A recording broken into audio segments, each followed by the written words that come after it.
नमस्कार दोस्तों, today exam के यूट्यूब चैनल पर आप सभी का स्वागत है। दोस्तों, आज के इस वीडियो में हम रीजनिंग के मिसिंग नंबर से जुड़े कुछ महत्वपूर्ण प्रश्नोत्तर समझेंगे जो हर बार कंपटीशन एग्जाम में एक या दो सवाल पूछे जाते हैं। दोस्तों, अगर आप भी किसी कंपटीशन एग्जाम की तैयारी कर रहे हैं और रीजनिंग के सवाल समझना चाहते हैं, वो भी आसान ट्रिक के साथ, तो दोस्तों इस वीडियो को आप लास्ट तक जरूर देखें। तो दोस्तों देखते हैं पहला सवाल है, निम्न में से लुप्त संख्या ज्ञात कीजिए। तो दोस्तों नीचे एक श्रृंखला दी गई है जिसमें से अपने को एक प्रश्नवाचक चिन्ह है, वो संख्या अपने को ज्ञात करनी है। तो दोस्तों ये संख्या कैसे ज्ञात करेंगे वो हम आपको इस वीडियो में बताएंगे। तो दोस्तों सबसे पहले ज्ञात करने से पहले अपने को संख्या ध्यान से देख लेनी चाहिए। संख्या कैसे देखते हैं, जहाँ पर सबसे बड़ी संख्या है उस तरह से अपने को सॉल्व करना है। यानी इस सवाल में अपने को सबसे बड़ी संख्या है वो नीचे की तरफ दी हुई है, यानी इस सवाल को अपन इस तरह से सॉल्व करेंगे। अगर दोस्तों इस साइड में यहाँ पे बड़ी संख्या होती है तो दोस्तों इस सवाल को अपन ऐसे सॉल्व करते थे, जबकि इस सवाल में क्या देखिए, इस तरह से देखिए। तो दोस्तों इसको सॉल्व कैसे करेंगे, तो दोस्तों 9 और 6 को क्या करें तो 45 आए, और इसी प्रकार 12 और 7 को क्या करें तो 95 आए। तो दोस्तों सबसे पहले अपन 9 और 6 को गुणा करके देखते हैं 45 आता है कि नहीं आता है। तो दोस्तों 9 और 6 को गुणा करते हैं तो दोस्तों 54 आता है, जबकि अपने को लाना कितना है, 45 लाना है। तो दोस्तों ये मेथड अपना काम नहीं कर रहा है, तो दूसरा मेथड अपनाते हैं। तो दूसरा मेथड है अपना 9 का स्क्वायर और 6 का स्क्वायर। तो 9 का स्क्वायर कितना होता है, तो दोस्तों 9 का स्क्वायर होता है 81, और 6 का स्क्वायर कितना होता है 36। यानी अपने को 9 और 6 का स्क्वायर को घटाना है। 9 का स्क्वायर होता है 81 और 6 का स्क्वायर कितना है 36। 9 और 81 में 36 घटाते तो दोस्तों कितना आता है 45 आता है, जबकि अपने को लाना कितना था, 45 ही लाना था। उसी प्रकार दूसरे में देखते हैं दोस्तों 12 का स्क्वायर और 7 का स्क्वायर। 12 का स्क्वायर कितना होता है 144 होता है, और 7 का स्क्वायर कितना होता है 49 होता है। तो दोस्तों 12 का और 7 के स्क्वायर में घटाने पे अपने को 95 आता है या नहीं आता है। तो दोस्तों 144 में 49 घटाते हैं तो दोस्तों 95 आता है, यानी इस पे अपने को लाना भी कितना था, 95 लाना था। तो दोस्तों इसी प्रकार अपने को तीसरे में देखते हैं कि 8 और 3 का स्क्वायर देखते हैं कि आंसर कितना आता है। तो दोस्तों 8 का स्क्वायर कितना होता है, 8 का स्क्वायर होता है 64, और 3 का स्क्वायर कितना होता है 9। तो दोस्तों 64 में से 9 घटाते हैं तो कितना होता है, तो दोस्तों 64 में से 9 घटाने पर अपने को 55 मिलता है, यानी इसके क्वेश्चन मार्क की जगह पर क्या आएगा 55। तो दोस्तों इस सवाल के कौन से ऑप्शन में 55 है, तो दोस्तों इस सवाल के ए ऑप्शन में है जो 55 संख्या है, यानी दोस्तों इस सवाल का ऑप्शन ए है जो सही आंसर है।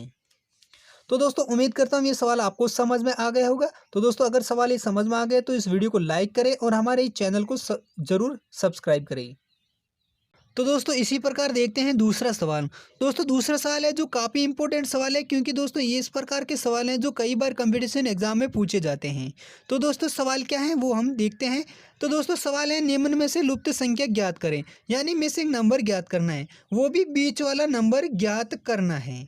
तो दोस्तों इस प्रकार के सवाल को सॉल्व करने के लिए 3 प्रकार के मेथड लगते हैं, वो हम तीनों भी इस सवाल में समझेंगे। तो दोस्तों सबसे पहला मेथड है 5 और 3 को क्या करें कि 10 आए। तो दोस्तों 5 और 3 को गुणा करते देखते हैं कि 10 आता है कि नहीं आता है।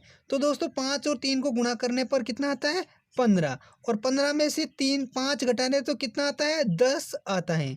तो दोस्तों इसी प्रकार अपन 5 और 5 को गुणा करके देखते हैं कि 6 आता है कि नहीं आता है। तो दोस्तों 5 इंटू 5 यानी 25, 25 में से 5 घटाने पर कितना आता है 20 आता है, यानी ये पहला मेथड काम नहीं कर रहा है।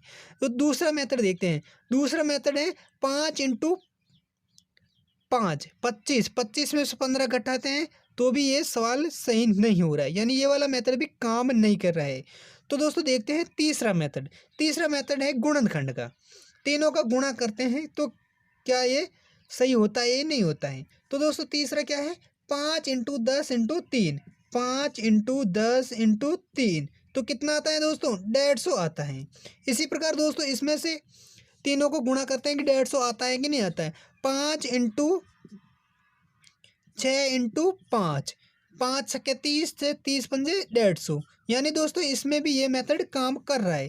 तो दोस्तों इसी प्रकार इसमें करते हैं कि इसमें 150 होता है या नहीं होता है। तो दोस्तों इसमें तीसरा करते हैं 5 इंटू 2 यानी 30। दोस्तों अब 30 से कितने से गुणा करने पर 150 आता है, तो दोस्तों 30 में 5 से गुणा करने पर 150 आता है।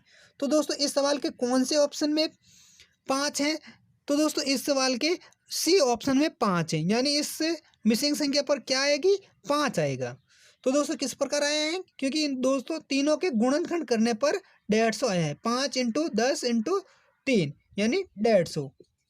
और इसी प्रकार दूसरे में क्या है? 5 × 6 यानी 30 × 5 यानी 150 इसमें भी होता है। इसी प्रकार दूसरा देखते हैं 15 × 5, 15 × 2, 15 × 2 × 5, 15 दूनी 30, 30 × 5 बराबर 150।